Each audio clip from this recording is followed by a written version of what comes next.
The False Fontanlee, by Alfred H. Miles. Alas, that knight of noble birth should ever fall from fitting worth. Alas, that guilty treachery should stain the blood of Fontanlee. The king hath lent a listening ear, and blacker grew his face to hear. By cross, he cried, if thou speak right, the Fontanlee is a traitor knight. Outstepped Sir Robert of Fontanlee, a young knight and a fair to see, outstepped Sir Stephen of Fontanlee. Sir Robert's second brother was he, outstepped Sir John of Fontanlee, he was the youngest of the three. There are 3 gloves on the oaken boards, and 3 white hands on their hilted swords. On horse or foot, by day or night, we stand to do our father right. The Baron Tranmere hath bent his knee, and gathered him up the gauges 3. Ye are young knights, and loyal I wise, and ye know not how false your father is. Put on your armor bright, and God in heaven help the right. God help the right, the sons replied, and straightway on their armor did. The Baron Tranmere hath mounted his horse, and ridden him down the battle course. The young Sir Robert lifted his eyes, looked fairly up in the open skies. If my father was true in deed and in word, fight, O God, with my righteous sword. If my father was false in deed or in word, let me lie at length on the battle sward. The Baron Tranmere hath turned his horse, and ridden him down the battle course. Sir Robert's visor is crushed and marred, and he lies his length on the battle sward.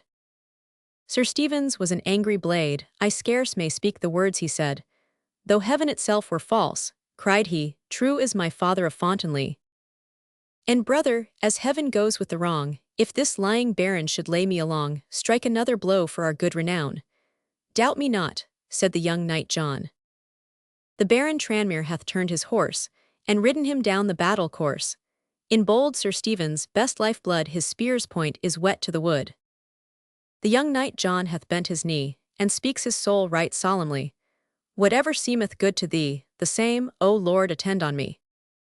What though my brothers lie along, my father's faith is firm and strong. Perchance thy deeply hid intent doth need some nobler instrument. Let faithless hearts give heed to fear, I will not falter in my prayer. If ever guilty treachery did stain the blood of Fontanlee.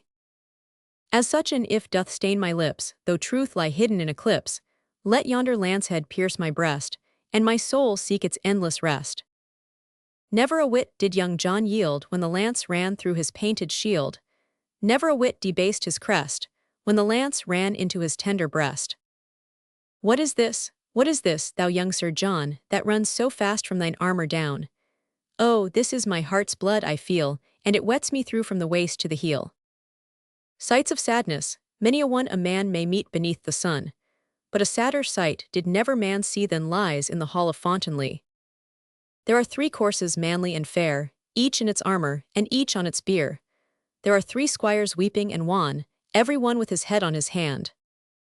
Every one with his hand on his knee, at the foot of his master silently sitting, and weeping bitterly for the broken honor of Fontanlee. Who is this at their sides that stands? Lift, O squires, your heads from your hands, tell me who these dead men be that lie in the hall of the Fontanlee. This is Sir Robert of Fontanlee, a young knight and a fair to see. This is Sir Stephen of Fontanlee, Sir Robert's second brother was he. This is Sir John of Fontanlee, he was the youngest of the 3. For their father's truth did they freely give their lives away, until he doth home return, sadly here we sit and mourn. These sad words they having said, every one down sank his head, till in accents strangely spoken, at their sides was silence broken. I do bring you news from far, false was the Fontanlee in war. Unbend your bright swords from my breast, I that do speak do know it best. Wide he flung his mantle free, lo, it was the Fontanlee.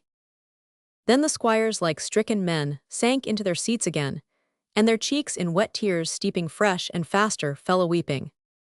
He with footsteps soft and slow round to his sons' heads did go. Sadly he looked on every one, and stooped and kissed the youngest, John. Then his weary head down bending, Heart, said he, too much offending break, and let me only be blotted out of memory. Thrice with crimson cheek he stood, and thrice he swallowed the salt blood, then outpoured the torrent red, and the false Fontanlee lay dead.